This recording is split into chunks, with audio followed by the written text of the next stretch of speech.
ये हैं पवन सिंह। पवन भोजपुरी के एक सुपरस्टार हैं और इनके फैन इनको पावर स्टार के नाम से भी बुलाते हैं। इनका एक और नाम है, वो है पॉप स्टार। और इस नाम के पीछे वजह है इनका एक गाना जो कि 2007 में आया था और वो सुपर डुपर हिट हुआ था। और उस गाने के बोल थे लॉलीपॉप लागेलू। इस गाने ने पवन सिंह को अंतर्राष्ट्रीय स्टार के रूप में पहचान दिलाई। ये तो हमने आपको बताया, हो सकता है आप जानते भी हों कि ये पवन सिंह के बारे में अब तक की बात थी। अब आपको लेके चलते हैं थोड़ा पीछे, यानी कि फ्लैशबैक में। पवन सिंह का जन्म 5 जनवरी 1986 को हुआ आरा, बिहार में। पवन सिंह के पिताजी का नाम रमाशंकर सिंह था और उनकी माताजी का नाम प्रतिमा सिंह है। पवन सिंह को बचपन से ही गाने गाने का बहुत शौक था, मगर उनके पिताजी को ये रास नहीं आता था और वो हमेशा उनको पढ़ाई पे ध्यान देने के लिए कहते रहते थे। लेकिन माँ तो माँ ही होती है। माँ को लगता था कि पवन जो करना चाहता है वो करे, और वो उनको उनके पिताजी से बचाकर पवन सिंह को सिंगर बनने के लिए प्रेरित करती रहती थी। लेकिन एक और जो बहुत महत्वपूर्ण चीज़ थी वो थी पवन सिंह के चाचा जी। पवन सिंह के चाचा जी को भी गायकी का बहुत शौक था, और जब उनको पता चला कि पवन की भी गाने में रुचि है, तब पवन के चाचा को लगा कि क्यों ना जो सपना उनके मन में था एक बहुत बड़े सिंगर बनने का, वो अपने भतीजे को सिंगर बना के पूरा करें। बस फिर क्या था, चाचा और भतीजे की जोड़ी जुड़ गई और लग गई अपने काम पर। और शुरुआत में गांव में या आसपास जहां कहीं भी जब गाने के प्रोग्राम होते थे तो पवन सिंह के चाचा अपने भतीजे के लिए वहां लोगों से निवेदन करते थे कि उनको गाने का मौका दें। उस समय पवन की उम्र करीब 10 साल थी और वो कहते थे कि इस बच्चे में बहुत पोटेंशियल है, आप इसको गवा के देखो, आने वाले समय में ये बहुत बड़ा गायक बनने वाला है। और जब कहीं पे एक प्रोग्राम में पवन को गाने का मौका मिलता था तो चाचा उसको अपनी साइकिल पे बैठाकर उस जगह पर लेके जाते थे।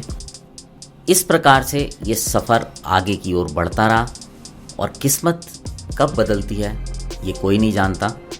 और ऐसा ही किसी कार्यक्रम में पवन सिंह के किसी प्रशंसक ने वीडियो में वो गाने को रिकॉर्ड किया और उसका कैसेट निकाला, और जो कि लोगों को पसंद आया। और फिर क्या था, कुछ लोग पवन सिंह को ढूंढते ढूंढते उनके घर तक पहुँचे और वहाँ से सफ़र शुरू हुआ सुपरस्टार बनने का। पवन सिंह ने अपनी पहली रिकॉर्डिंग की जिसका नाम था उड़निया वाली, वो लॉन्च हुई और हिट हुई। और जब ये कैसेट उड़निया वाली लॉन्च हुई थी उस समय पवन सिंह की उम्र करीब 15 साल थी।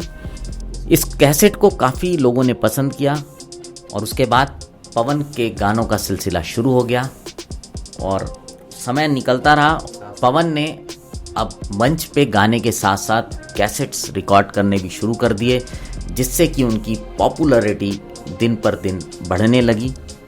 फिर 2008 में उनकी एक गाने की सीडी रिलीज़ हुई जिसके बोल थे लॉलीपॉप लागेलू, और ये गाना इतना हिट हुआ कि आज तक भी ये बजता है। और इस गाने ने पवन सिंह को एक सिंगर से सुपरस्टार बना दिया। उसके बाद पवन सिंह ने पीछे मुड़कर नहीं देखा। अब आपको लेके चलते हैं उनके फिल्मों के सफ़र की ओर। उनका फिल्मी सफ़र शुरू हुआ था 2007 में, जब वो बड़े पर्दे पर नज़र आए थे। ये फिल्म चली, बट पवन सिंह को इससे कोई बहुत ज़्यादा माइलेज नहीं मिला था। फिर 2009 में आई पवन सिंह की मूवी प्रतिज्ञा, और इस पिक्चर के आने के साथ ही पवन सिंह ने अपने गाने के साथ साथ अभिनय के चलते भी भोजपुरी सिनेमा के जगत पे अपने पैर और मजबूत कर लिए। इस पिक्चर को दर्शकों ने बहुत पसंद किया। उसके बाद पवन सिंह की एक के बाद एक पिक्चर आई, वो पिक्चर हिट होती रहीं।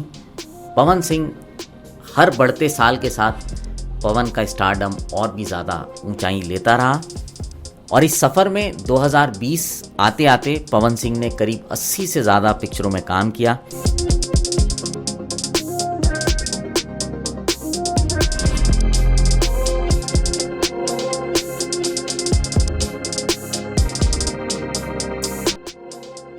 इस दौर में पवन ने बहुत ही बड़े बड़े एक्टर्स के साथ फिल्मों में काम किया। इस यात्रा के दौरान पवन सिंह को समय समय पर कई सारे सम्मानों के साथ नवाजा गया और 2019 में उन्होंने राजनीति की तरफ भी रुख किया और उन्होंने भारतीय जनता पार्टी ज्वाइन कर ली।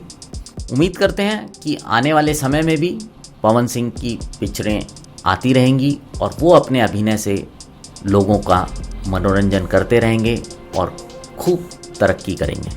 अगर आपको ये कार्यक्रम पसंद आया हो तो सब्सक्राइब करें हमारे चैनल को जिसका नाम रेडियो द्वारका है। इसको लाइक करें वीडियो को और फॉरवर्ड भी करें। अब आपसे विदा लेते हैं। सुनते रहें रेडियो द्वारका, एक कदम कल की ओर।